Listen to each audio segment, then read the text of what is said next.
Welcome to the Wealthy Speaker Podcast, a show chocked full of strategies for scaling your speaking business. Now here's your host, coach to the industry's superstars, Jane Atkinson. Well, welcome everyone to the Wealthy Speaker Podcast. Today, I'm so excited. We're welcoming my client, Jennie López, to the show. Welcome, Jennie, otherwise known as Jennifer López. We had a nice little joke about that when we first met. What do you tell people when they're like, are you? It's interesting because people think, oh, that would be awesome. And I get so many disappointment looks when I go to the restaurants and I say, hey, this is Jennie López. I'm like, oh. So I'm excited you were excited. I am so excited to have the Jennifer López on the show. Now, we're talking today about authenticity, imposter syndrome, your journey. Tell everyone some of the highlights of your journey as you kind of led up to speaking. So where did you grow up, etc.? Yeah, absolutely. I love that question. I'm actually from Puerto Rico, therefore the accent. And I moved here. I had the blessing to have a dual career. So I'm a chemical engineer. I had a very successful career leading manufacturing sites, businesses, head of global talent acquisition for a Fortune 500 company. And then on my other side, it was the artistic side, professional dancer. So professional NFL cheerleader, backup dancer, TV shows. I don't know if I told you, I even was the lead singer of a local band. Which is interesting because you're thinking, how in the world did you get here? And I was thinking about that. Do you know the quote from Steve Jobs that says you cannot connect the dots forward, but you can connect them backwards? Oh. I was reflecting about that quote because I used to compartmentalize my life. Like, this is Jennie as an engineer, this is Jennie as a dancer, this is Jennie as a fitness instructor. But when I'm thinking, what made me finally go into stage is when the three of them came together. So I fell in love with my mission. My career on paper looked amazing, but it was so challenging, Jane. And me overcoming that made me realize that I need to empower the next generation so they don't have to go through what I had to go through. So I fell in love with that mission. And then my energy, right? A lot of people say, Jennie, your energy from stages, from dancing and all of that. And many times I try to dim it down, but when I finally embody it and I said, hey, that's my edge, and I'm going to bring it everywhere. And then the third thing was being intentional with my craft. And did I tell you my journey very quick? I've been speaking for 25 years, but it started so bad. I used to be petrified of speaking because of English being my second language. I could not conversate. I could not put, a sentence very eloquently together. My accent, I was so embarrassed of it. And when I started in my career, I would memorize everything and then I would blank in the middle of it because I forget something or somebody interrupted my flow. And people there will be looking at me like, oh gosh, here we go again, Jennie, with my awkward pauses. And then I enrolled the Toastmasters because I said I need to work on my craft. And then I became really, really good on that. I enrolled in a competition. It was a humorous speech competition. That was back in 2008. And guess what happened? I went to state and I, again, froze in the middle of a big auditorium, completely froze. And not only was uncomfortable silence, I saw all the faces feeling so sorry for me. I just met my husband and he just met me and went to this show. And I just ran out of stage crying and I said, I will never speak again. But I say, no, I need to work on this because otherwise it's a career killer. Anyway, work on it, became really well. I ended up being the spokesperson of my company for many national conferences and the Hispanic Caucus and all of that. Worked for a company, Zumba, to be a speaker for them for 7 years nationwide. And then I said, hey, I'm ready to share my message. So I think when the three of them came together, that's whenever I said, let's do this. Oh my goodness. There's so much to unpack there. But I want to go back to you tell a story about, okay, so first of all, Jennie López, chemical engineer. What? Like, okay, I don't even know how that happened, but you surprise me all the time. So surprise. But you go, is it Eli Lilly wasn't your first job, was it? What was your first job? And remember, they were not on board with kind of who you are being authentically you. What? Yeah, it's been my journey everywhere where I've been. Most of my career had been at a Fortune 500 company. And that's where I struggle a lot in the middle, right? Yeah. You know my story. It was things like, Jenny, we almost didn't hire you because you were too bubbly, right? Or Jenny, you don't dress like an engineer. Jenny, you empower your employees too much, or you are too nice and we don't know if we can trust you with a real job.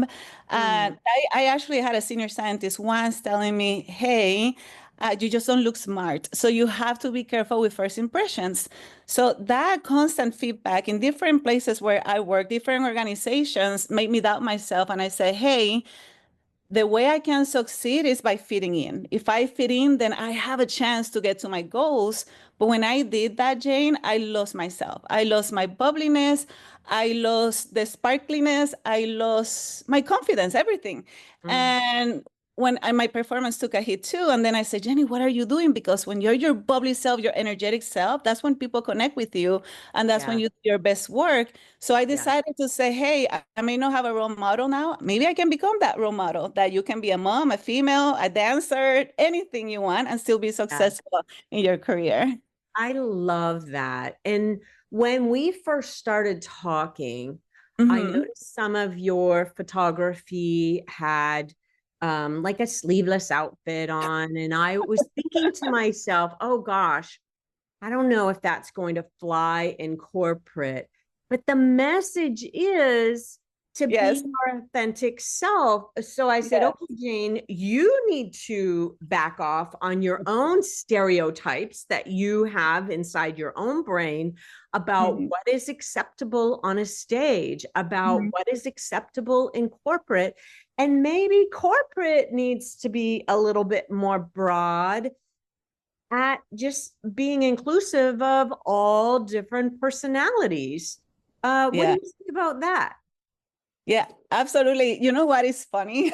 I remember that conversation, by the way. I'm Yes, thinking, that's the opposite of my message I of know. being yourself. But my very first performance review, I got that comment that I just mentioned, you don't dress like an engineer. And I was so confused because I was in a manufacturing floor, so I could not wear the earrings, no makeup, no dresses, no heels. It was very, very like bland. Bland. But then I look around and I say, "Ooh, nobody wears colors. I'm the only one that is wearing colors. So I'm gonna change. I'm gonna change to black, white, and gray. That's it." And one time Mm. I brought my mom to visit me for the first time from Puerto Rico, and I gave her a tour of my grand one-bedroom apartment. And she looked at my closet and she said, "Nena, ¿qué te pasó? Parece que vas para un funeral," which it means, "Girl, what happened? It looks like you're going to a funeral." Because I Oh, changed to white, gray, and black. That's all I would wear for years. And I just wanted to be successful, and I thought that was a success. And I now very rarely you will see me with white, black, and gray. You will see me in colors the whole time because yeah. that's just me and how I express myself. That is you, and that is how you express yourself. And for those who think, there are all these rules in Mhm. speaking, I think that your message allows you to push the boundaries. And certainly for me, and I remember one time years and years ago commenting on, we were doing kind of like a speaking competition. And I had Mhm. said something because it was in my head. I had said, what you were wearing distracted me. It was just Mm. a casual outfit, and what you were wearing Mhm. distracted me. And I vowed that day never to ever Mhm. comment on somebody's wardrobe again. But I just wanted to get it out of my brain and just out with you and I to say, okay, I get that, and I wanted you to be able to fend it off if it came up as an objection. Okay, Mhm. you know, Absolutely. Yeah. we don't know if you're a good fit or a good style for us or what Yes. have you. And I'm speaking about this. So talk about what your message is from the platform today. The message from the platform today is all about how to leverage your superpowers as your secret magical formula for success, for the lack of a better word. And I think it's my whole story about trying to fit in is the formula for success, and it's not. I would say, Jane, nobody wins on that, because when you try to fit in you are channeling and diverting some of your energy into what will people say? Maybe I can do this, maybe I can do that. And you're distracting yourself. But whenever you put all of that energy into just being the best you and the problem you're trying to solve, the clients that you're trying to help, the employees that you're leading, then you're doing your best work. If you do that, even the company doesn't win, because if you, Jane, try to be somebody who you're not, right? You're distracted. They get 50% Jane and 50% confused Jane. So nobody wins. You're exhausted. The company doesn't get the best of you. So I will say, how do you understand what your superpowers are? Be authentic with them and lead with them in an intentional way. And you have a book. Tell everybody the title of the book. This is probably why I was so drawn to you right out of the gate. I forget how you found me, but I was like, oh, look at the title of that book. Yes, yes, yes. Tell everybody the title and the subtitle. Thank you. By the way, I'm going to put a plug on Natalie, on Gabi Natale. She's the one who recommended me to you. She said, Jane is the best speaker, coach. You have to work with her. So that's how we found each other. Gabi. My book is called Intentional Unicorn. And it's not because I love unicorns. A lot of people think that I love them. And I receive even like PJs of unicorns. I'm like, guys, no, it's the metaphor. So I always felt like that unicorn that was sticking out for the wrong reasons, right? I was too nerdy for a dancer, and I was too bubbly for an engineer. And for years, I tried to hide that horn because I thought it was playing against me.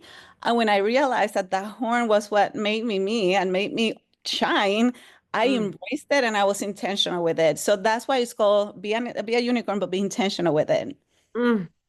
I just love that so much. And you know, I've said the word intentional.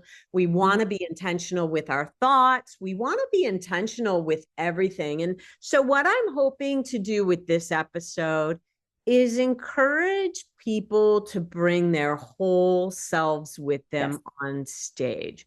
What is it that you have been hiding from your audiences? How can you step out front and center? And some of us need to be pushed onto stage in the first place because we're still kind of, I've always been like a behind the scenes person. And so I went out and did a big audience just to push my own boundaries and say, okay, I can stand in the spotlight. But honestly, it's not my comfort zone. I would much rather, I'm introverted. I would much rather be kind of behind the scenes, pushing somebody else out into the spotlight. So this all came together for you. And let's talk a little bit about the dancing and the cheerleading and all of that, because that's what. Okay, tell me a little bit about that and the TV and everything, because I just want to talk about how you bring that in on the stage, but into the stage, the background first. Yeah. Yes, being a dancer all my life since I was a little girl. Actually, I wanted to be a Broadway star, and my dad said, "No, Jenny, you're going to be an engineer." So that's how I ended up saying, I rebelled, and I said, "I'm going to do both." And I did, and I'm so happy that that happened. Professional dancer, backup dancers for many artists like Julio Iglesias, Manny Manuel, Soraya, Anita Nazario, a lot of Latin big names, and TV show. Then I became an NFL cheerleader for the Colts and captain and choreographer for them. And then I worked for the company Zumba as a master trainer for them. And I still take dance classes because I just love it. And the reason I share that is because it's a part of me that I cannot leave. And it's something that I do intentional in bringing the energy and what I love into everything I do, even in some speeches. But I read the audience, okay? It's not that you're going to be dancing the whole time, but when I think it's necessary, we'll be dancing. But I don't do it because I want to put the highlight on me. I really truly focus on what does the audience need. And let me tell you a quick story. There's a company that have hired me now 3 years in a row. And I remember the first year, they were okay with the speaking fee and say, Jenny, we want you because of your energy and perhaps you can do a Zumba class. And then I'm thinking, this is a real world evidence research-based company full of statisticians and engineers and scientists they don't want a Zumba class. And I'm thinking, let's talk through this. What are the challenges right now? What are they most proud of? What are they excited about? What are they worried about, right? And I started forming something that still brings the energy, but it was something value added and sustainable. And we made it experiential, so they got what they needed, but in a different way that actually worked. So for me, it's really important. So you get the energy from me, but I really truly focus on what's the best for the audience. I love that. I can really see you and your energy on gigantic stages. Like, have you ever been to a direct selling conference? Yes, they're usual. Those are stadiums, right? Yes. 15,000 people. We did a number of them when I used to work for Vince Pacenti. I booked him into 5. Back then, it was Amway, but it was just starting to change its name to something else.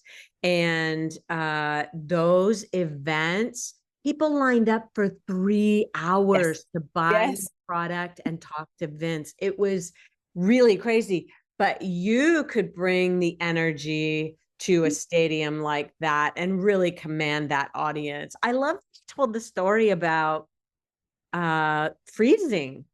So how did you get over the freezing on stage? Oh gosh. I'm so glad you brought it up. Part of me, I was going for perfection.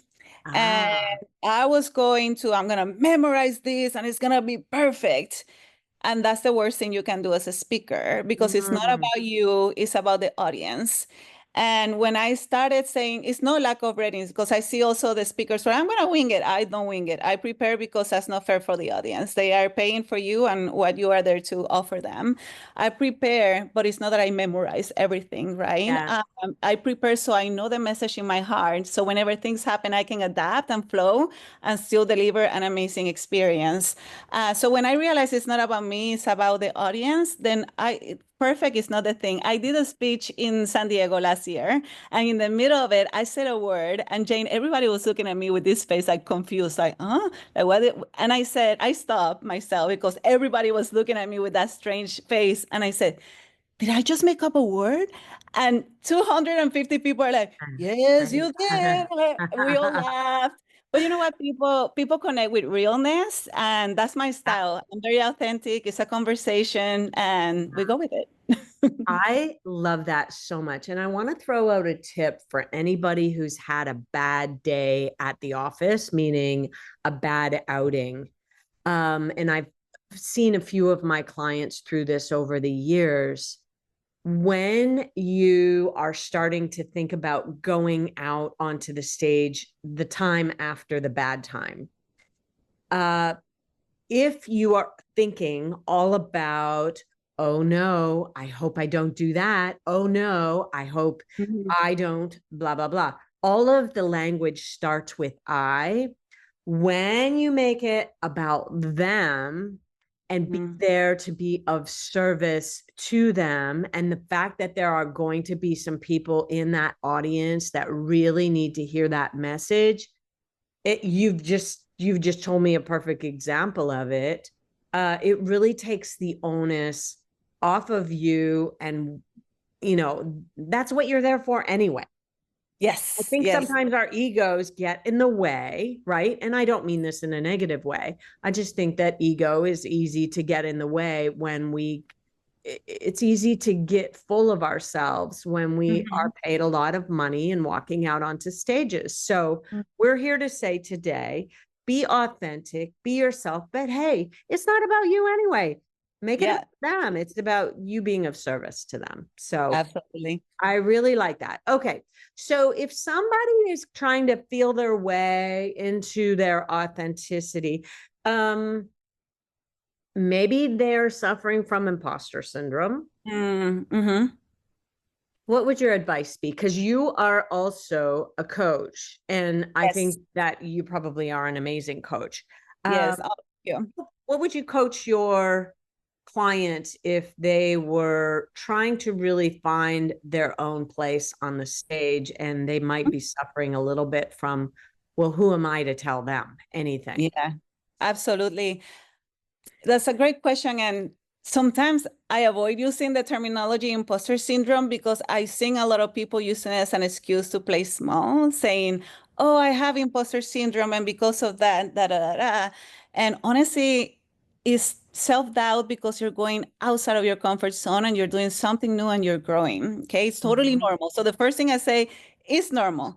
The key is that whenever it happens, you recognize it and have a set of tools that you can use to minimize and to make sure that let's call it imposter syndrome for the conversation today. When it Yeah. pops, it doesn't slow you down. And I go a lot in details in my book and even in more depth with my clients, but I can give you two things. What we think, those thoughts, they are not us. Okay. And the moment you externalize that, it gives you power and freedom. I Mhm. saw this cartoon movie. I don't know if you have seen it, Luca. It's a cartoon movie. I have Oh, kids. yeah, it won some awards, I think, didn't it? Yes, it's this little kid that is from Italy, and he's trying to win this obstacle bicycle journey competition, and at the top of the hill he freezes, and then he starts having all these thoughts and doubting, and then he says, silencio Bruno, silencio, and it's almost like, let's shut this off, right, so I can go Yes. forward. So I, every time I have those vocecitas, little voices in my head, I call them Bruna. So when they come, I just say, Bruna, not today, because it's not me. And she's trying to protect me because I'm going outside of my comfort zone. And it feels scary, but it's not. It's part of Mhm. our life, it's part of growth. So externalize that. And then another very powerful one is linking your goal of becoming a speaker, of growing your speaking business to a very meaningful why. Like I share my why is so the next generation doesn't have to go through what I have to go through, even my kids. Like I think of my kids as my why. And that gives me the juice when I feel doubt. That gives me the courage to keep going in spite of fear. And it's just whenever you hear comments, for example, you have no idea. I'm that weirdo in LinkedIn that is dancing with a motivational quote on top.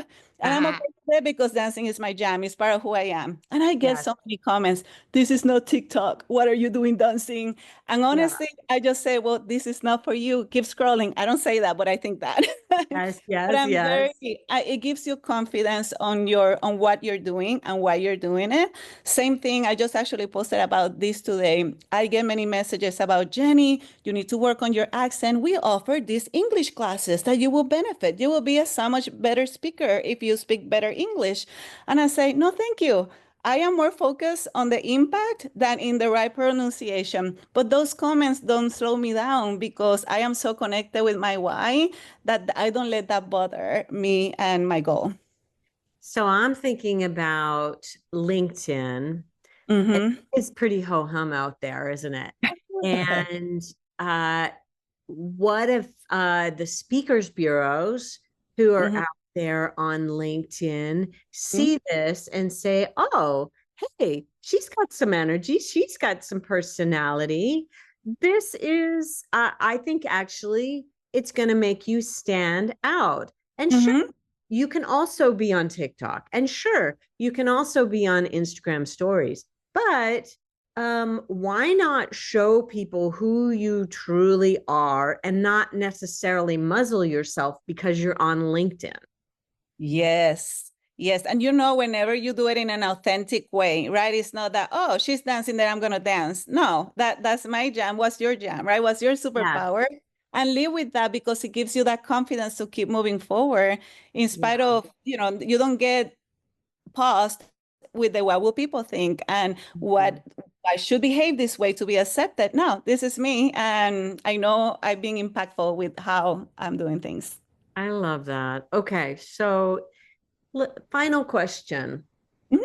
There's a speaker who is maybe just new to the business. Mhm. You've kind of come up. What's something that you have learned that you think other speakers could adopt?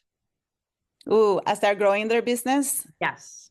Yes, thinking about that, I think it's three things. First of all, put the reps, like have some reps, have experience under your belt because that's going to give you confidence. When you're on these sales calls, if you don't believe yourself, if you're not buying yourself, people are not going to buy you. So do the reps, have your experience. So whenever you're having these sales calls, that confidence, it just exudes from you. And you know that your message is going to resonate. The second piece is more businessy, but it's making sure that your marketing material matches where you are as a speaker, and it grows. That's why these three things, it goes from whenever you have never spoken to speaking for free, from whenever you're speaking from free to get your first fee, and then the first fee to the next fee, because it's a whole journey where you continue to grow. And so that's the second one, your website, your pictures, your speaking reel, and you just continue to evolve. It's not just static, right? That you do it once and that's it. And then the third thing, and I learned it, actually, you reinforced it really well, but I learned it the first time I went for my first paid speaking fee on my own, right? Because I spoke for other companies, but on my own. And it was a university. And this really young girl, still in college, right? She said, what's your speaking fee? And I did all the mistakes you coach us not to do, right? This was back 6 years ago. Yeah. It was $800. And I thought that was like a ridiculous amount of money, right? Because I went from $0 to $800. And then I said, well, it's $800, but you know what? I'll play, I'll work with you. Do you think maybe I should do it for free? And this young girl said, I'm going to stop you there. As a Latina and business owner, ask for your fee. We'll figure it out. And like this 20-something girl just schooled me here. I love that. I learned my lesson. They pay me the $800. Obviously, my fee is much larger than that now. But now I just follow your script. Hi, my name is Jennie López. My speaking fee is X, and I fly from Y. Yeah, I love that. And then you be quiet, and then you be quiet. And I love that you've been quiet. And something happened recently to reinforce that, where you got to speak at your alma mater. Talk about going back to Puerto Rico, because how cool was that? Yeah, that was beautiful, because usually you think, oh, universities, they don't have the money, but they really wanted me, and I really wanted to go to my alma mater. Like, what a privilege and blessing. And then again, they started saying, well, we're a university. And I said, hey, what about having a sponsor, right? Having a company sponsor that can help you facilitate this and make it come true. We can all work together. And they got really excited. So they found a company that sponsored me, and I got paid my big speaking fee, and it was beautiful. I love that so very, very much. Well, you're an excellent manifester, and I'm going to manifest for you that there's going to be some speakers bureaus that catch on to you very, very quickly.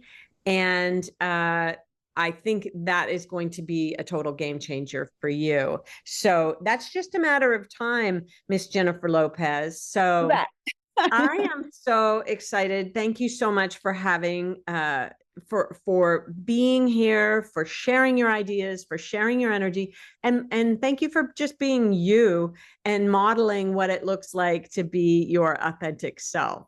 Tell everybody how they can get in touch with you, and where would you most like to connect with people? Absolutely. I will say meet me in Instagram at Intentional Unicorn, which is the name of my book. And you can find me in every social media platform under Intentional Unicorn, YouTube, TikTok, LinkedIn, Facebook. But Instagram, we can really be friends because we can connect better.